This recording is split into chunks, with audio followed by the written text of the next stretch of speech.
ಗಡಿಭಾಗದಲ್ಲಿ ಪಾಕಿಸ್ತಾನದಿಂದ ದಾಳಿ ಮುಂದುವರೆದಂತಹ ಬೆನ್ನಲ್ಲೇ ಪಂಜಾಬ್ ಸರ್ಕಾರ ಒಂದಿಷ್ಟು ಕ್ರಮಗಳನ್ನು ಕೂಡ ತೆಗೆದುಕೊಳ್ಳುವುದಕ್ಕೆ ಮುಂದಾಗ್ತಾ ಇದೆ. ಮುಖ್ಯವಾಗಿ ಪಂಜಾಬ್ನ ಶಾಲಾ ಕಾಲೇಜುಗಳಿಗೆ 3 ದಿನಗಳ ಕಾಲ ರಜೆಯನ್ನು ಘೋಷಣೆ ಮಾಡಿದೆ. ಇವತ್ತು ನಾಳೆ 12ರಂದು ನಿಗದಿಯಾಗಿದ್ದಂತಹ ಪಂಜಾಬ್ ವಿವಿಯ ಪರೀಕ್ಷೆಗಳನ್ನು ಪೋಸ್ಟ್ಪೋನ್ ಮಾಡಲಾಗಿದೆ.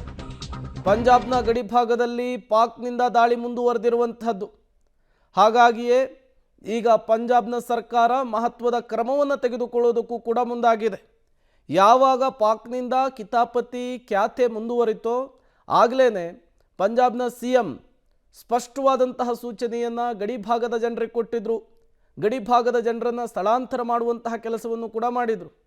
ಪಂಜಾಬ್ ಆಗಿರಬಹುದು, ಗುಜರಾತ್, ಅದಾದ ಮೇಲೆ ಕಾಶ್ಮೀರ, ಈ ಭಾಗಗಳೆಲ್ಲವೂ ಕೂಡ ಗಡಿಯನ್ನು ಹಂಚಿಕೊಂಡಿರುವಂಥದ್ದು. ಹಾಗಾಗಿಯೇ ಆ ಭಾಗದಲ್ಲಿ ಈಗ ಒಂದಿಷ್ಟು ಕ್ರಮಗಳನ್ನು ತೆಗೆದುಕೊಳ್ಳುವುದಕ್ಕೂ ಕೂಡ ಅಲ್ಲಿಯ ಸ್ಥಳೀಯ ಸರ್ಕಾರಗಳು ಮುಂದಾಗ್ತಾ ಇದೆ. ಸ್ಥಳೀಯರ ರಕ್ಷಿಸುವಂತಹ ನಿಟ್ಟಿನಲ್ಲಿ ಮುಂಜಾಗೃತಾ ಕ್ರಮದ ದೃಷ್ಟಿಯಲ್ಲಿ.